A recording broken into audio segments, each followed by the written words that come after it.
E aí a gente também, eu quero aproveitar para fazer 2 grandes alertas quando a gente fala do povo cristão. É que uma das coisas que a gente como igreja também pode ajudar é que a entrega voluntária, né? Ela é uma lei que aconteceu em 2017, relativamente nova, que prevê que a mulher que não quer a criança, ela possa entregar voluntariamente seu filho para assistente social no hospital, para que essa criança seja disponibilizada para adoção. Isso não é crime. Isso é direito da criança, inclusive. Não é nem da mãe, é da criança. Por quê? Para tentar diminuir infanticídios, para tentar diminuir as negligências que essas crianças podem sofrer. E aí, como povo cristão, o que a gente pode fazer? Parar de julgar quem faz isso. Porque o que a gente faz quando a gente... Porque isso foi a decisão de alguém em não abortar, né? Em não abortar. E é um e ato... não negligenciar, né? E é um ato de amor indescritível. Uma mulher chegar ao ponto de admitir que não consegue cuidar um filho, porque não é isso que acontece na grande maioria. A grande maioria assume seus filhos, mas depois não consegue dar conta. Então, a gente tem uma mania muito feia de descobrir que alguém fez isso e ficar julgando. Ai, como pode uma mulher entregar seu filho? Como pode fazer isso? E esse julgo da nossa sociedade impede que muitas mulheres entreguem os filhos. E aí, quando a gente entende que é um direito da criança, que a gente está protegendo a criança, a gente para de olhar com tanta raiva para essa mulher. E a gente começa a ver que isso é pro bem da criança. Inclusive, eu trago aqui uma informação que o pessoal detesta, que eu falo, e eu falo mesmo. Tem muita raiva das mães biológicas, tem muito ódio dessas mães biológicas, mas a grande maioria das mães biológicas que negligenciam seus filhos, entregam seus filhos, viveram a mesma coisa. A gente percebe dentro da vulnerabilidade social um ciclo. Ele se repete. E é incrível o quanto ele é reproduzido. Eu tive a oportunidade de lidar com muitas mães biológicas. E eu vou falar pra vocês, elas não são bruxas, não são bichos. São seres que estão sofrendo muito. E aí, isso justifica que as crianças passaram? Claro que não. Diminui que as crianças passaram? Claro que não. Mas quando a gente olha com respeito para essas figuras, a gente também respeita mais as crianças. Porque se você tem ódio da mãe biológica do seu filho entende que você tem ódio dele. Olha a importância disso, né? Então, é uma contribuição muito importante que nós, como igrejas, podemos fazer. Então, não é falado sobre isso.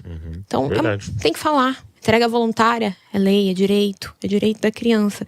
E eu acho muito também importante a gente falar que todos nós podemos falar um pouco mais sobre esses temas que são tão difíceis, tão delicados, com os nossos amigos, com os nossos conhecidos. Os pequenos grupos, né? Sim, inclusive igrejas que têm ministérios de casais. Pô, fale sobre adoção. Você não tem ideia de quantas pessoas podem se ajudar. E hoje você tem que se dedicar em trabalhar com isso apenas? Sim, desde... Então, hoje tem sido assim um trabalho / ministério de vocês o assunto da adoção. Eu não imaginei que eu ia chegar nesse caminho, né?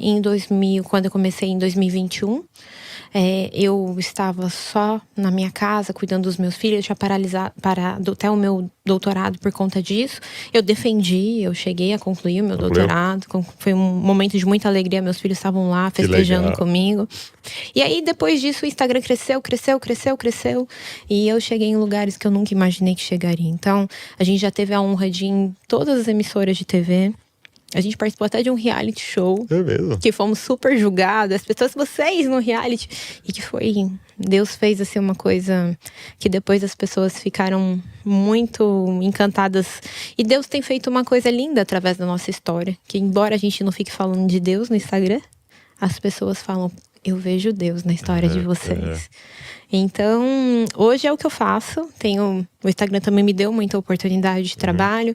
Tô para publicar meu livro também, acabei escrevendo. Já tem o tema? Já tá pronto, só tá ali na editora, nos últimos detalhes também, que é a nossa história. E quando que você acha que sai? Acredito que no começo do ano que vem. Legal. Né?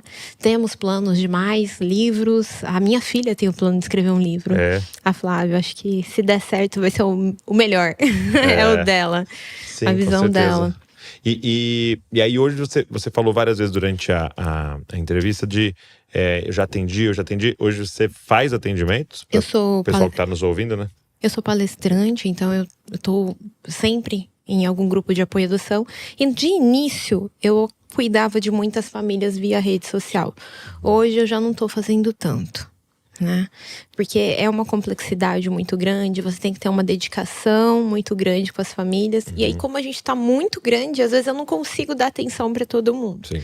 Então, hoje eu já faço diferente. Quando chega uma família com uma necessidade, a gente encaminha para alguém que possa cuidar dessa família, né? Entendi. E assim, o assunto adoção é um assunto que deveria ser muito caro para nós cristãos, né? Porque todos nós somos filhos por adoção. Né? É lindo em Romanos você ler de forma clara, né? Vocês foram adotados, né? Por meio de Cristo. Por meio de Cristo, nós fomos adotados. E até eu vi uma vez alguém ministrando uma coisa muito interessante, né? Que porque quando a gente lê, a gente vem com a nossa cabeça brasileira, né? Você vem com uma cabeça brasileira e lê aquele texto. Eu sou um filho por adoção de Deus. Deus nos adotou, né? Em Cristo. Mas ele disse, eu vi um pastor uma vez explicando o contexto, que para o romano, o filho adotivo tinha mais privilégio do que o biológico, né? Porque ele era escolhido. Então ele não podia ser deserdado, por exemplo. E vários dos imperadores foram filhos por adoção, né? E é bem claro isso, né? Porque a verdade é que tem um monte de gente que fala assim: Ih, meu pai e minha mãe me teve sem querer. Sim. Né? Porque tava lá numa noite lá e aconteceu. Agora não tem como ter um filho adotivo por sem querer, né? Não. Você foi lá, e você olhou. Então, quando fala Deus nos adotou, é porque ele veio, olhou para nós e falou: eu quero esse, eu quero aquela, quero aquele ali. E ele nos escolheu, né? E ele não vai nos abandonar. Então, assim, é um tema muito caro para nós. Então, como você disse, não é para todos, mas é um assunto para todos. Né? Sim, e é muito complexo olhar para a igreja e a adoção. Eu atendo muitas famílias. Hoje, dentro do nosso perfil, a gente não fala tanto de religião. Nosso público sabe que nós somos uma família cristã evangélica, mas a gente atende muitas pessoas de diversas... No tema adoção. Sim, mesmo porque dentro da legislação brasileira, a adoção é muito ampla.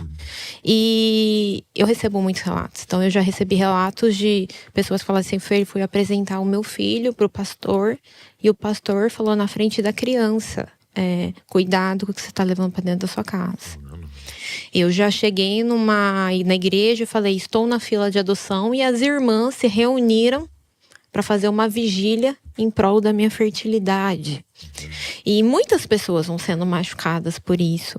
E a gente tem que entender, eu acredito muito nisso, que é tão verídico essa questão da importância da adoção, que dentro da palavra de Deus a gente vê muitas histórias. Então a gente vê lá Moisés, que precisou ser adotado para que pudesse cumprir o propósito. A gente vê o nosso Salvador, que foi adotado por José. E foi importante, a adoção de Jesus por José tem uma importância, porque era da linhagem de Davi. E para mim, isso é uma das maiores loucuras, assim, porque e de maior clareza da importância que Deus dá na adoção, né? Porque o tempo inteiro é o filho de Davi, o filho de Davi, o filho de Davi. Mas é pelo lado de José. Sim. Né? Então ele é o filho de Davi, considerado por Deus por adoção, né? Sim.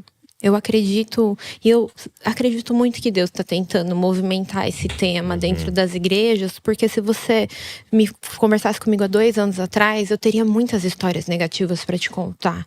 E agora, cada vez mais, eu tenho histórias positivas de pessoas que estão se levantando dentro das igrejas para falar, para acolher. Então, quando a gente fala que a adoção é para todos, o que a gente quer dizer com isso? A gente quer dizer que é função nossa acolher a família que chega na igreja. Que é um monte de coisa, né? Sim. Também a gente vê lá em Tiago, quando fala que a verdadeira religião é cuidar dos órfãos e visitar os viúvos. Como assim cuidar dos órfãos? Como que nós, como cristãos, cuidamos desses órfãos? Nessa sociedade, o que isso significa? Né? Eu vou, assim... É triste isso, mas eu acompanho muitas instituições de acolhimento. Raramente a gente vê a igreja evangélica. Existem? Sim. Mas a igreja evangélica é a que menos faz trabalhos sociais com os jovens em fase de acolhimento. Como cristão, o que a gente pode fazer? A gente pode apadrinhar uma criança, ser referência familiar. Tem tantas coisas. Ou a gente fala só da criança que está dentro da instituição, mas quantos órfãos de pais vivos, quantas crianças em situação de vulnerabilidade. Às vezes tem uma criança do seu lado que está passando dificuldade. Quantas vezes a gente vê coisas ruins acontecendo na vida dessas crianças e a gente fica omisso? Quantas vezes a gente passa por um semáforo, vê uma criança pequena pedindo comida, e aí a gente faz assim, ó,